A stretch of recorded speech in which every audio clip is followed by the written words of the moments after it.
Republicans are also opposed to the climate and social spending bill, and Manchin has emerged as a roadblock for Democrats on all of the three areas highlighted by Sanders.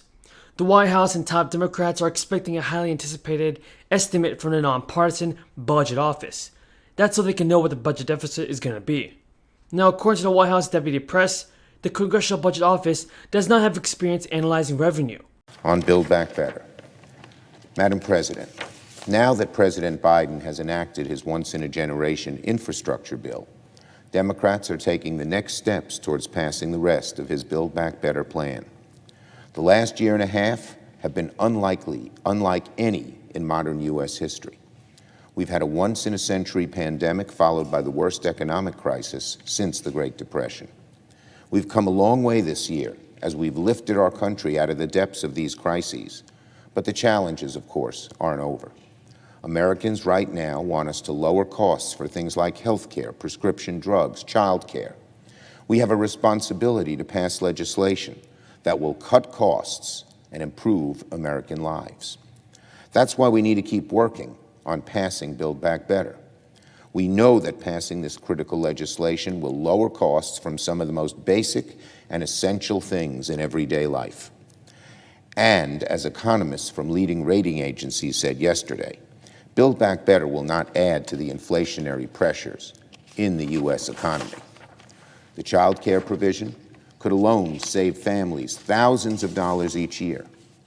Families on average spend $10,000 annually on child care for each child under 4. A generation ago, this was unheard of. Build Back Better will dramatically lower costs for millions of families by providing the largest investment in child care in American history. The same goes for prescription drugs.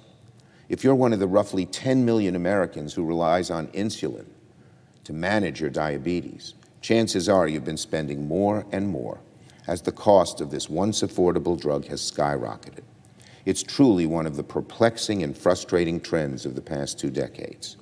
Well, Build Back Better will make it so Americans with diabetes don't pay more than $35 per month on insulin by enabling Medicare to directly negotiate prices in Part B and Part D. Again, lowering costs, improving the lives of millions of families. Examples go on and on, how people will have more money in their pocket given their expenses. Build Back Better cuts taxes for parents raising kids. It makes pre-K universal for the first time ever. It will provide help for small businesses to invest within the U.S. and hire American workers. And ultimately, it is the best thing we can do to recapture that sunny American optimism that's been the key to our country's success. So the question now facing Democratic leaders is whether those assurances from the White House will be enough to comfort moderates who have said they will not pass the stimulus checks into law. That's bad news, everybody. But still, the fifth advanced child tax credit payment is being distributed by the IRS starting Monday, sending an estimated $15 billion out to all Americans. Now, everybody, those who have signed up for direct deposit with the IRS will receive their payments first. After this month, families who qualify for the advanced checks can expect to receive one more this year. That's in December. They will also receive the other half of the child tax credit when they file their taxes next year. The signed-up parents can go directly to the IRS's website and use the child tax credit portal. And currently, the enhanced tax credit expires after this year, but Democrats are pushing for it to be extended into at least 2022.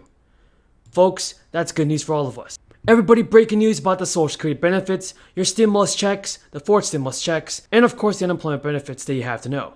Stay until the end of this video to find out the most important stimulus check news. So the Social Security Administration will be increasing monthly benefits for the average senior next year.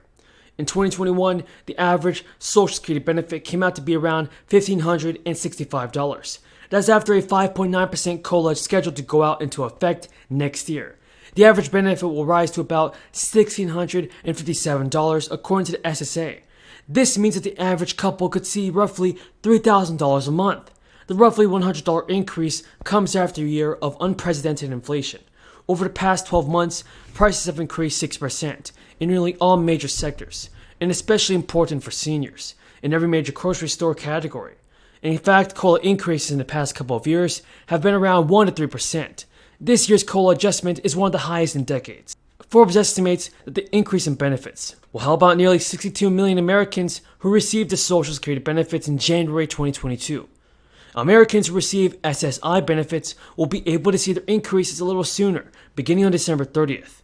The administration estimates that the increased payments to SSI beneficiaries will reach about 8 million people overall. And for those who receive SSI, this amount is expected to increase to $821 in 2022, up from $794 per month in 2021. The $47 increase will help everybody that's on the Social Security benefits. And if you receive both SSI and regular Social Security payments in 2022, this can mean nearly a $2,500 per month stimulus check. If you are scheduled to be a recipient of benefits in 2022, the SSA will notify you via mail and online beginning in December. And now Americans are waiting on a fourth stimulus check. But do you believe it can be approved, folks? Tell me in the comments down below. I truly appreciate everybody's amazing support, and if you have any more questions about this, leave them in the comments below. Madam President, day after day, here on the floor of the Senate and back in their states, many of my colleagues talk to the American people about how deeply concerned they are about the deficit and the national debt. They tell us that we just don't have enough money to expand Medicare, to cover dental care for seniors, to cover hearing aids, to cover eyeglasses. We just don't have enough money to do what every other major country on earth does, and that is guaranteed paid family and medical leave. At a time when hundreds of thousands of bright young people are unable to afford a higher education and millions are struggling with student debt, my colleagues tell us that we just don't have enough money to provide 2 years of free tuition at community colleges. When we have over 500,000 Americans sleeping out on the streets, including a few blocks away from the nation's capital, we just don't have enough money to build the low-income and affordable housing this country needs.